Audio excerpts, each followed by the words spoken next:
അടുത്ത പൂരോത്സവത്തിന് മുമ്പ് മുഴക്കുന്ന് മൃദംഗശൈലേശ്വരി ക്ഷേത്രത്തിൽ 4.25 കോടിയുടെ അടിസ്ഥാന സൗകര്യ വികസനം കൂടി പൂർത്തിയാക്കുമെന്ന് Malabar Devaswom board president M R. മുരളിയും ക്ഷേത്രം ഭാരവാഹികളും പത്രസമ്മേളനത്തിൽ പറഞ്ഞു. ചുറ്റുമതിൽ, ഊട്ടുപുര നവീകരണം, പ്രദക്ഷിണവഴി കല്ലുപാകൽ ഉൾപ്പെടെയുള്ള പ്രവൃത്തികളാണ് മലബാർ ദേവസ്വത്തിൻ്റെയും ക്ഷേത്രവിശ്വാസികളുടെയും കൂട്ടായ്മയിൽ പൂർത്തിയാക്കുക. കൊടിമരപ്രതിഷ്ഠയും നടപ്പന്തൽ നിർമ്മാണവും ഇതോടൊപ്പം പൂർത്തിയാക്കും. ട്രീറ്റ്മെൻറ്റ് പ്ലാന്റ്, സോളാർ സംവിധാനം എന്നിവയും ഘട്ടം ഘട്ടമായി പൂർത്തിയാക്കും. ശൈലേശ്വരി ക്ഷേത്രം അടുത്ത ഉത്സവത്തിനു മുന്നോടിയായി ഒരു മഹാക്ഷേത്രം എന്ന ഖ്യാതിയിലേക്ക് മാറാൻ പോവുകയാണ്. അതിൻ്റെ ഭാഗമായി കൊടിമര പ്രതിഷ്ഠ പൂരത്തിൻ്റെ മുൻപായി നടക്കും. ശീവേലി ഉൾപ്പെടെയുള്ള ചടങ്ങുകൾ നടക്കുന്ന ഒരു ക്ഷേത്രം ആയി മാറുന്നതോടുകൂടിയാണ് മഹാക്ഷേത്രമായി മാറുന്നത്.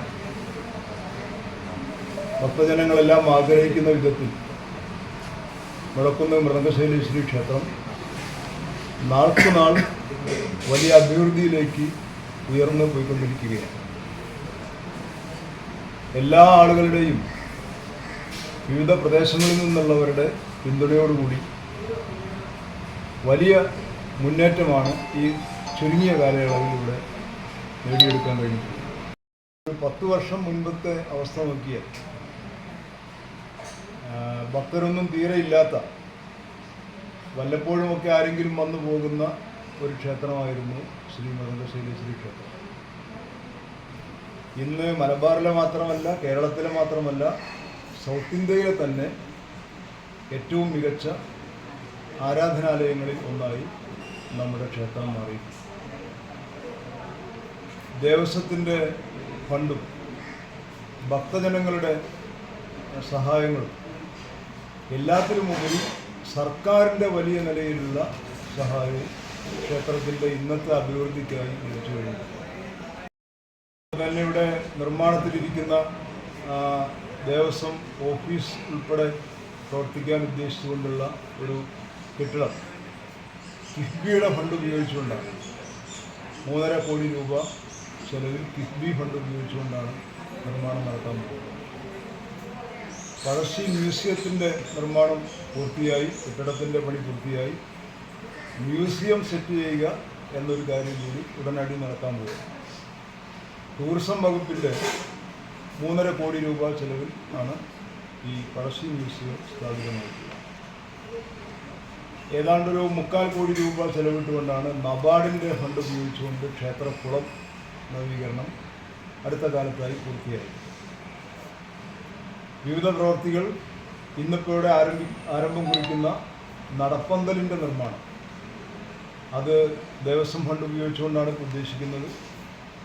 വലിയ നിലയിൽ ഭക്തരുടെ സഹായ സഹകരണങ്ങളും അക്കാര്യത്തിൽ പ്രതീക്ഷിക്കുന്നു. ഇപ്പോൾ തന്നെ പലരും നടപ്പന്തൽ നിർമ്മാണത്തിന് സഹായം വാഗ്ദാനം ചെയ്തുകൊണ്ട് രംഗത്ത് വന്നു. പിന്നെ കുറേ ധാരാളം പ്രവൃത്തികൾ ഏതാണ്ടൊരു 4.25 കോടി രൂപയോളം ചെലവിൽ ദേവസ്വം ഫണ്ട് ഉപയോഗിച്ചുകൊണ്ട് ചുറ്റുമതിൽ, ഗോപുരം, ഊട്ടുപുര, പ്രദക്ഷിണ വഴി കല്ലുപാകൽ, ചുറ്റമ്പലത്തിൻ്റെ മറ്റു പ്രവൃത്തികൾ, ഊട്ടുപുരയിലെ അടിസ്ഥാന സൗകര്യം വികസിപ്പിക്കാനുള്ള പ്രവർത്തനം, പാർത്ഥസാരഥി ക്ഷേത്രത്തോടനുബന്ധിച്ചുള്ള കിണർ റിപ്പയർ, അറ്റകുറ്റപ്പണി, ഊട്ടുപുരയുടെ സീലിംഗ്, ഇങ്ങനെ തുടങ്ങി ധാരാളം പ്രവൃത്തികൾ ഏതാണ്ട് 4.25 കോടി രൂപ ചെലവ് ഇപ്പോൾ പൂർത്തിയായി കഴിഞ്ഞിട്ടുണ്ട്. നടപ്പന്തലിൻ്റെ നിർമ്മാണവും ഈ ഇലക്ട്രിക്കൽ റൂം നിർമ്മാണവും പടിഞ്ഞാറ് നടയുടെ നവീകരണവുമായി ഏതാണ്ട് 2.25 കോടിയുടെ ഒരു പദ്ധതിയാണിപ്പോൾ തയ്യാറായിട്ടുള്ളത്. അതിനാണിപ്പോൾ ദേവസ്വം ബോർഡ് അംഗീകാരം നൽകിയിട്ടുള്ളത്. ഇങ്ങനെ കഴിഞ്ഞ ഒരു ചുരുങ്ങിയ കാലത്തെ അനുഭവം നോക്കിയാൽ ഏതാണ്ട് 10 കോടിയോളം രൂപയുടെ നവീകരണ നിർമ്മാണ പ്രവൃത്തികൾ ഇതിനകം പൂർത്തീകരിച്ചു കഴിഞ്ഞു. ഇനിയിപ്പോൾ ട്രീറ്റ്മെൻറ്റ് പ്ലാന്റ് ഉൾപ്പെടെയുള്ള സോളാർ സംവിധാനം ഒരുക്കുന്നതിന് വേണ്ടിയുള്ള പോർക്കലി ദേവിയുടെ ക്ഷേത്രവുമായി ബന്ധപ്പെട്ട അതിൻ്റെ അനുബന്ധ പ്രവൃത്തികൾ, ഈ പ്രവൃത്തികളെല്ലാം തന്നെ ചെയ്യാൻ ഉദ്ദേശിക്കുന്ന സമീപ കാലത്ത് ചെയ്യാൻ പോകുന്ന കാര്യങ്ങളാണ്. ഏതാണ്ട് അടുത്ത ഉത്സവത്തിൻ്റെ മുമ്പായി കാര്യങ്ങളെല്ലാം പൂർത്തീകരിക്കാൻ കഴിയും എന്ന വിശ്വാസമാണുള്ളത്. തുടക്കത്തിൽ പറഞ്ഞതുപോലെ ഉത്സവത്തോടനുബന്ധിച്ച് ക്ഷേത്രം ഒരു മഹാക്ഷേത്രമായി സൗത്ത് ഇന്ത്യയിലെ ഏറ്റവും പ്രമുഖ ക്ഷേത്രങ്ങളിൽ ഒന്നായി മഹാക്ഷേത്രം എന്ന നിലയിൽ തന്നെ ഉയരാൻ പോകുന്നു. ഇപ്പോൾ നിന്നും വരുന്നവരാണ് മൃദംഗശൈലേശ്വരിയുടെ ഭക്തർ എന്നുള്ളതുകൊണ്ട് വരുന്ന ഭക്തർക്കെല്ലാം ഭക്ഷണം നൽകുന്ന ഒരു കാര്യം കൂടെ നിർവഹിച്ചു വരുന്നു.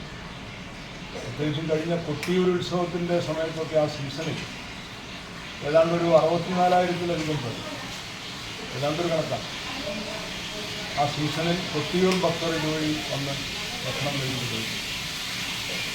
എല്ലാ ദിവസവും ഭക്തർക്ക് ഭക്ഷണം നൽകുന്ന ഒരു കാര്യം ഇവിടെ ആരംഭിച്ചിട്ടുണ്ട്. നാനാ ഭാഗത്തു നിന്നുള്ള ഭക്തരുടെ വലിയ നിലയിലുള്ള പിന്തുണ ഇതിലേക്ക് ക്ഷേത്രത്തിൻ്റെ അഭിവൃദ്ധിയോടൊപ്പം തന്നെ ക്ഷേത്രത്തിലെ ജീവനക്കാരുടെ താല്പര്യങ്ങളെല്ലാം സംരക്ഷിച്ചുകൊണ്ടുള്ള നിലപാട് മലബാർ ദേവസ്വം ബോർഡ് സ്വീകരിക്കുന്നുണ്ട്. എല്ലാ ജീവനക്കാർക്കും മെച്ചപ്പെട്ട സേവന വേതന വ്യവസ്ഥ, ക്ഷേത്ര ജീവനക്കാർക്ക് ആരോഗ്യ ഇൻഷുറൻസ് പദ്ധതി ഉൾപ്പെടെ ദേവസ്വം ബോർഡിൻ്റെ പരിഗണനയിൽ. ചെറിയ ക്ഷേത്രങ്ങളെ സഹായിക്കുന്നതിന് വേണ്ടി സർക്കാർ ഗ്രാൻഡ് ഉപയോഗിച്ചുകൊണ്ടുള്ള ജീർണോദ്ധാരണ ഗ്രാൻഡ് ഇപ്പോൾ ഈ മാസം ഈ ഓഗസ്റ്റ് ഓണത്തിൻ്റെ മുൻപായി ജീർണോദ്ധാരണ ഗ്രാൻഡിൻ്റെ വിതരണം ആരംഭിക്കാൻ പോകും. ചെറിയ ക്ഷേത്രങ്ങളുടെ നവീകരണമാണ് അതിൽ. ഓണം വരുന്നു. മലയാളികളുടെ ഏറ്റവും മഹത്തായ ഉത്സവമാണ്. ഓണത്തോടനുബന്ധിച്ച് ജീവനക്കാർക്ക് ഉത്സവദത്ത മറ്റു കാര്യങ്ങൾ, ഈ കാര്യങ്ങളെല്ലാം തന്നെ ദേവസ്വം ബോർഡ് തീരുമാനം കൈക്കൊള്ളാൻ പോകുകയും അങ്ങനെ ഈ മേഖലയിൽ പൊതുവിൽ നമ്മുടെ മൃദംഗശൈലേശ്വരി ക്ഷേത്രത്തിൻ്റെ അഭിവൃദ്ധിയെപ്പറ്റി പറഞ്ഞതുപോലെ തന്നെ മലബാറിലാകെ എല്ലാ ക്ഷേത്രങ്ങളിലും ചെറുതും വലുതുമായിട്ടുള്ള 1500-ഓളം ക്ഷേത്രങ്ങളിൽ നല്ല സംതൃപ്തി, ഭക്തർക്ക് നല്ല നിലയിലുള്ള മാനസിക സംതൃപ്തി നൽകുന്ന അന്തരീക്ഷം ഒരുക്കാൻ കഴിഞ്ഞിട്ടുണ്ട്. ക്ഷേത്രത്തിലെ ജീവനക്കാർ പൊതുവിൽ സംതൃപ്തരാണ്. അങ്ങനെ ഒരു പുതിയ ഉണർവ് ക്ഷേത്രങ്ങളുടെ മേഖലയിൽ ഉണ്ടായിട്ടുണ്ട്. ക്ഷേത്രങ്ങളെ ആരാധനാലയങ്ങൾ മാത്രമല്ല, നാടിൻ്റെ ഏറ്റവും ഉത്തമമായ സാംസ്കാരിക കേന്ദ്രങ്ങളാക്കി വളർത്തിക്കൊണ്ടുവരാനുള്ള ശ്രമമാണ് ദേവസ്വം ബോർഡ് നടത്തിക്കൊണ്ടിരിക്കുന്നത്. നിരവധി ജീവകാരുണ്യ പ്രവർത്തനങ്ങൾ ദേവസ്വം ബോർഡ് ക്ഷേത്രങ്ങളിൽ വളരെ പ്രാധാന്യത്തോടു കൂടി നടന്നു വരുന്നു. നിർധനരായിട്ടുള്ള രോഗികളെ സഹായിക്കുക, കുട്ടികളുടെ വിദ്യാഭ്യാസം, കിടപ്പ് രോഗികളെ സഹായിക്കുക, ഇങ്ങനെ തുടങ്ങി ധാരാളം പ്രവൃത്തികൾ നടന്നു വരുന്നുണ്ട്. ഇപ്പോൾ വയനാട് ദുരിതാശ്വാസ നിധിയിലേക്ക് മലബാറിലെ വിവിധ ക്ഷേത്രങ്ങളിൽ നിന്നായി ഇതിനകം 1.5 കോടി രൂപ നൽകിക്കഴിഞ്ഞു. വിവിധ ക്ഷേത്രങ്ങളിൽ മുഴക്കുന്ന് ക്ഷേത്രത്തിൽ നിന്നും 10 ലക്ഷം രൂപയാണ് ദുരിതാശ്വാസ നിധിയിലേക്ക് നൽകിയത്. ഇനിയും ധാരാളം ക്ഷേത്രങ്ങൾ തീരുമാനമെടുത്ത് ഫണ്ട് നൽകാൻ തയ്യാറായിക്കൊണ്ടിരിക്കുന്നുണ്ട്. നല്ലൊരു തുക മുഖ്യമന്ത്രിയുടെ ദുരിതാശ്വാസ നിധിയിലേക്ക് ക്ഷേത്രങ്ങളിൽ നിന്നും നൽകാൻ സാധിക്കും എന്ന പ്രതീക്ഷയാണ്. ക്ഷേത്രം executive officer M Manoharan, trustee board chairman AK Manoharan, Malabar Devaswom board commissioner TC Biju, Devaswom board പൊതുമരാമത്ത് വകുപ്പ് standing committee chairman PK Madhusoodanan, K Janardhanan, T Raghunathan, K Ramendran, P Rajesh എന്നിവരും പത്രസമ്മേളനത്തിൽ പങ്കെടുത്തു. ഭക്തരൊന്നും തീരെ ഇല്ലാത്ത